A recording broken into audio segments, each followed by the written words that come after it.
नमस्कार, मी डॉक्टर एकता, homeopathic consultant, कॉस्मेटॉलॉजिस्ट, ट्रायकोलॉजिस्ट, Dombivli waste. आज नवीन video, नवीन विषय, अर्थात हेल्थशी रिलेटेड। आजचा व्हिडिओ खूप इम्पॉर्टंट आहे। आजचा व्हिडिओचा विषय आहे जंत, वर्म्स, पोटातली कीड। बरं हां, आता असं म्हणू नका आमच्या घरात लहान मुलं नाही आहे, आम्ही काही लहान नाही आहोत, त्यामुळे हा व्हिडिओ आमच्यासाठी इम्पॉर्टंट नाही आहे। हा व्हिडिओ सगळ्यांसाठी इम्पॉर्टंट आहे। लहान असो, मोठे असो, अगदी एजेड असो, वयोवृद्ध असो, त्यांच्यासाठी सुद्धा इम्पॉर्टंट आहे। सो व्हिडिओ शेवटपर्यंत नक्की पहा।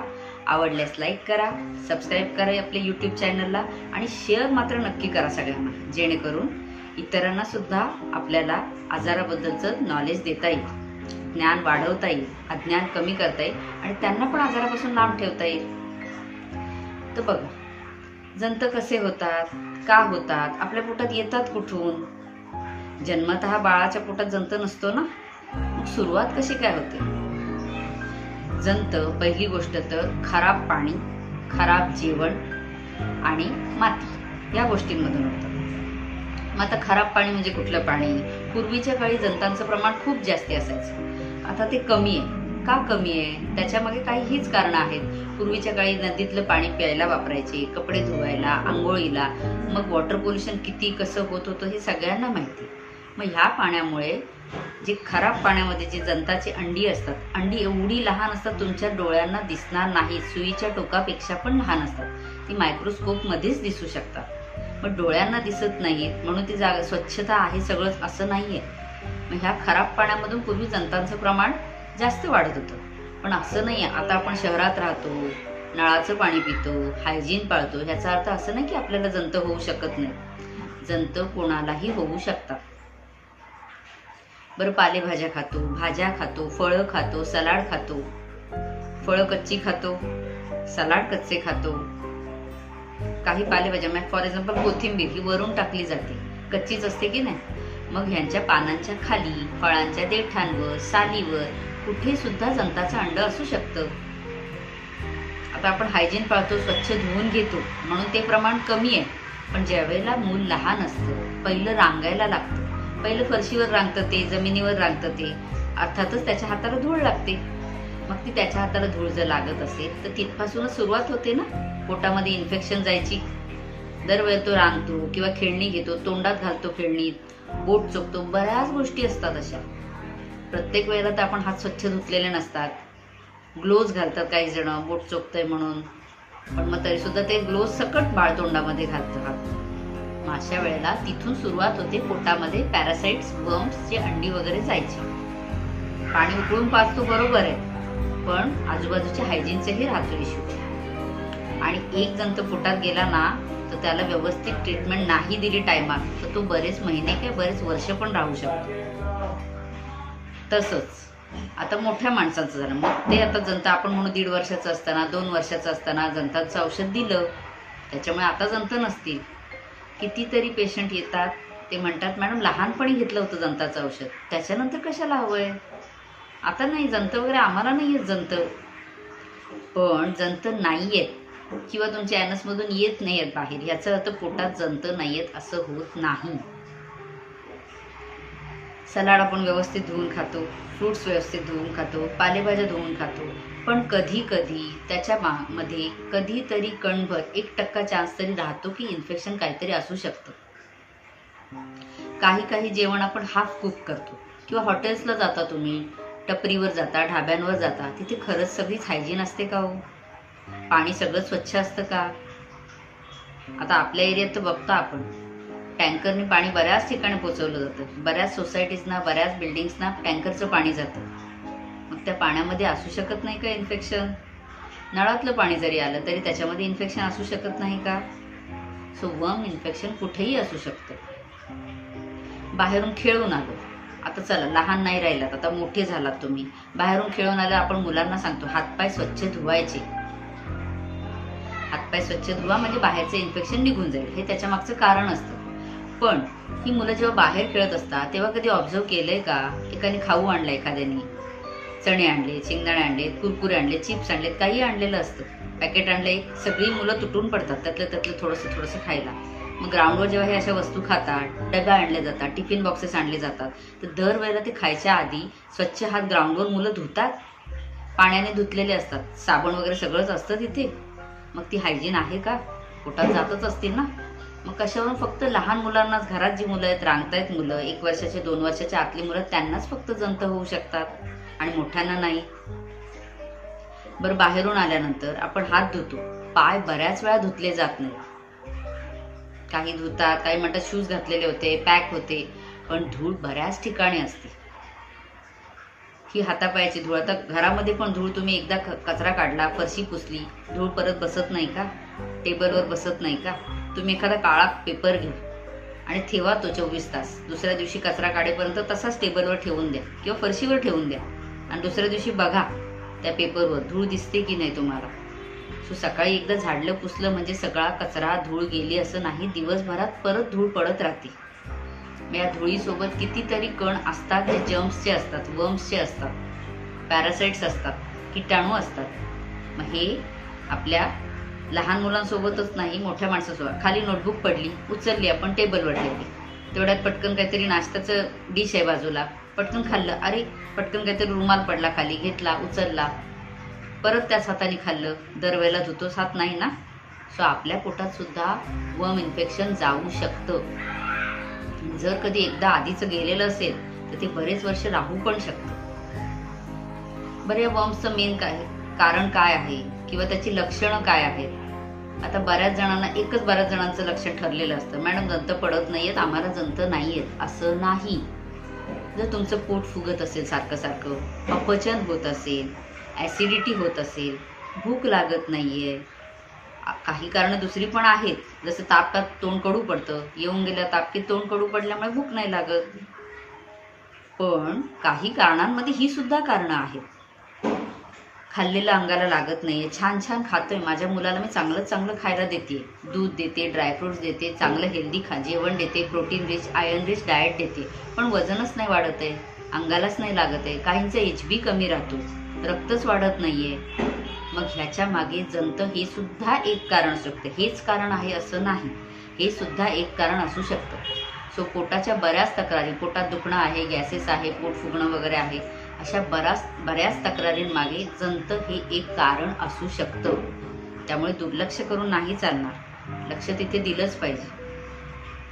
आता तुम्ही जेव्हा टपरीवर खायला जाता, हॉटेल्सला खायला जाता, तिथे पाणी बिस्लेरीचंच असतं सगळीकडे वापरलेलं. भांडी धुवायला पण स्वच्छच एकदम पाणी असतं, याची गॅरंटी आहे का? कितीतरी ठिकाणी टँकरचंच पाणी असतं, कितीतरी ठिकाणी अनहायजीन पाणी असतं, त्यांचे हात अनहायजीन असू शकतात.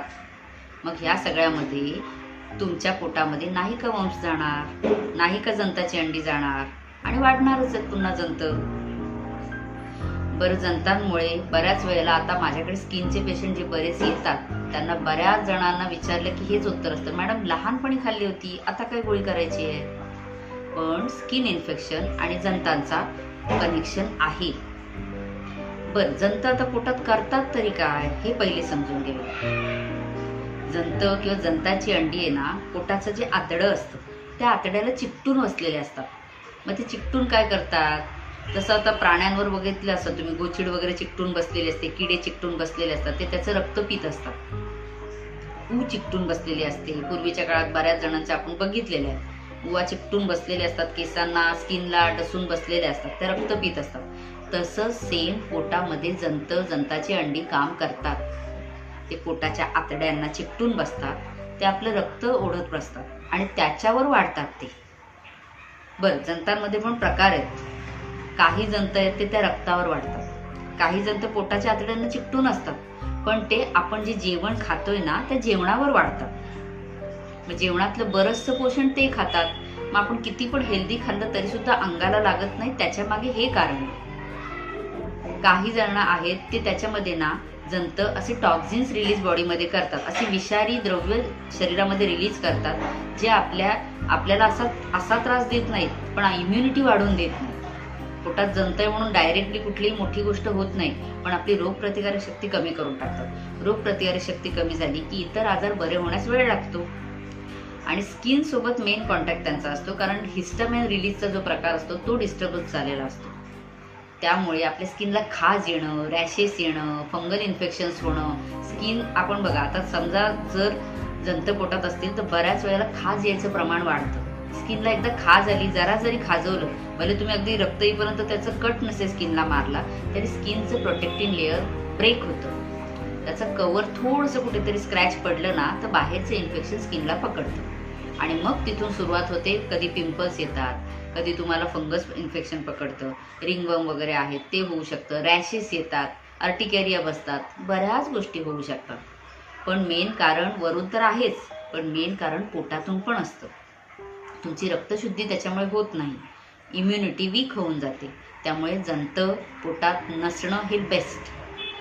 आपला गट म्हणजे आपली आतडी, आपली पोट हे स्वच्छ मजबूत असणं सगळ्यात जास्त महत्त्वाचं आहे. आत्तापर्यंतच्या अनेक व्हिडिओजमध्ये, मग तो व्हिटॅमिन डीचा व्हिडिओ असेल, नाहीतर मग तुमचा कोलेस्ट्रॉलचा व्हिडिओ असेल, कितीतरी व्हिडिओजमध्ये ॲसिडिटीचा व्हिडिओ असेल, बऱ्याच व्हिडिओमध्ये मी हे सांगितलेलं आहे की आतून रक्तशुद्धी, आतून तुमची गट हेल्थ, तुमचं पोट, तुमचं आतून शरीर किती महत्त्वाचं आहे.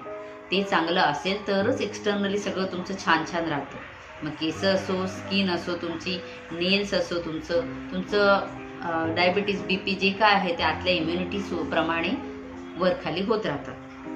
सो जंता आपल्याला होऊ नये यासाठी सगळ्यात महत्त्वाचं आपल्याला माहिती आहे, हातपाय स्वच्छ धुतले पाहिजेत, भाजीपाला स्वच्छ धुतला पाहिजे, फळं स्वच्छ धुतली पाहिजेत. बरं, भाजीपाला धुतलाय स्वच्छ, पण तो व्यवस्थित शिजवला गेला पण पाहिजे. अर्धवट कच्चं शिजलेल्या अन्नामध्ये पण जंत असू शकतात. स्पेशली जे नॉनव्हेज खातात त्यांच्यासाठी पण हे आहे. सो पूर्ण शिजलेलं अन्न पाहिजे. भाज्या ज्या सलाड, फळं कच्ची खातोय नो प्रॉब्लेम, पण ती स्वच्छ धुतलेली असली पाहिजे, स्वच्छ ठिकाणावरून घेतलेली पाहिजे. बाहेर तुम्ही फ्रूट सलाड खाता, चाट खाता, त्याच्यामध्ये किती हायजीन असतं, ती भांडी किती स्वच्छ धुतलेली असतात ते तुम्ही सगळ्यांनी पाहिलेलं आहे. पण फक्त काट्याने खातो म्हणजे स्वच्छता आहे असं नाही आहे. ती फळं त्यांनी कापून ठेवलेली होती का ओपनच होती? बरं, त्यांनी फळ कापायला घ्यायच्या आधी किती वेळा धुतलं होतं फळ ते कधी पाहिलंय का तुम्ही? त्यामुळे बाहेर खाताय ना आपण मोठी माणसं, तर त्याच्यातून सुद्धा जंतांचं इन्फेक्शन पकडतं. म्हणून तुम्ही लहान नाही आहात याचा अर्थ असं नाही की तुम्हाला जंत होणार नाही. तर तुम्हाला जर तुमची इम्युनिटी स्ट्रॉंग ठेवायची असेल, तुम्हाला तुमचं पोट मजबूत ठेवायचं असेल, पोटाचे विकारांपासून दूर व्हायचं असेल, तर हा सुद्धा एक प्रकार आपल्याला टाळायचा आहे की आपल्याला जंतांचं इन्फेक्शन झालं नाही पाहिजे. किंवा झालं तर साधा सोपा उपाय आहे ना. जंत झालेत, काय उपाय आहे? जंतांची गोळी, जी लहानपणी मुलांना, आपण लहान मुलांना देत होतो, तीच मोठ्यांनी खायची आहे. 4 किंवा 6 महिन्यांनी खा. कुठेतरी लिहून ठेवा की आपल्याला ह्या दिवशी खाल्लंय, 6 महिन्यांनी परत जंताची एक गोळी खायची आहे. ज्यांना खूप जास्त त्रास असतो त्यांनी डॉक्टरांच्या सल्ल्याने कधी कधी गोळी कमी वेळेतच घ्यावी लागते. 3-4 महिन्यात सुद्धा घ्यायला लागू शकते, रिपीट डोसेस करायला लागू शकतात, पण ते डॉक्टरांच्या सल्ल्याने घ्या. सो लक्षात ठेवायला तर 6 महिने मोजत बसायचे का? एक साधं सोपं करा ना. तुमची बर्थडेट असेल ते बर्थडेच्या 1 दिवस मागे पुढे जंताची गोळी कधीतरी घेतली की 6 महिन्यांनी लक्षात राहील परत तुम्हाला. त्याच्यानंतर पुन्हा 6 महिन्यांनी म्हटल्यावर बर्थडेच्या आसपास परत येऊन जाते. सो लक्षात ठेवायला काही कठीण नाहीये की आता घेऊ कधी, लक्षात कधी ठेवणार, लिहून कुठे ठेवू, हरवलं तर, विसरलो तर. सो सोप्या सोप्या गोष्टींनी तुमचं आयुष्य चांगलं होऊ शकतं. हातपाय धुणं आहे, स्वच्छ ठिकाणी खाणं आहे, स्वच्छ किचनमध्ये बनलेलं पाहिजे जेवण, स्वच्छ पाणी पाहिजे. बरं, पाणी स्वच्छ दिसतंय म्हणजे स्वच्छ आहे असं नाही. बॉइल्ड वॉटर किंवा filtered water is best water.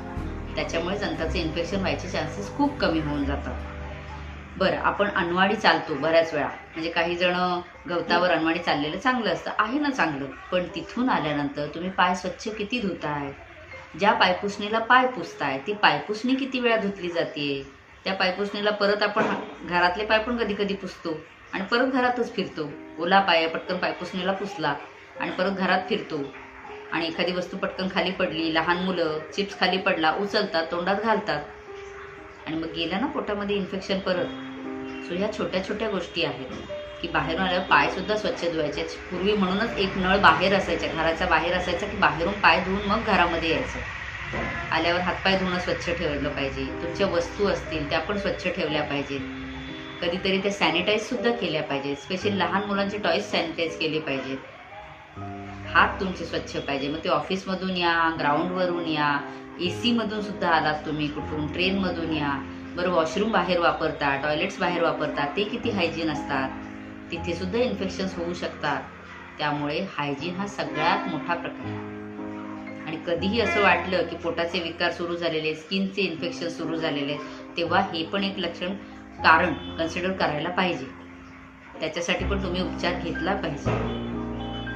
So छोटीशी गोष्ट आहे, अति सिरियस नाही आहे, पण दुर्लक्ष करण्यासारखी नाही आहे.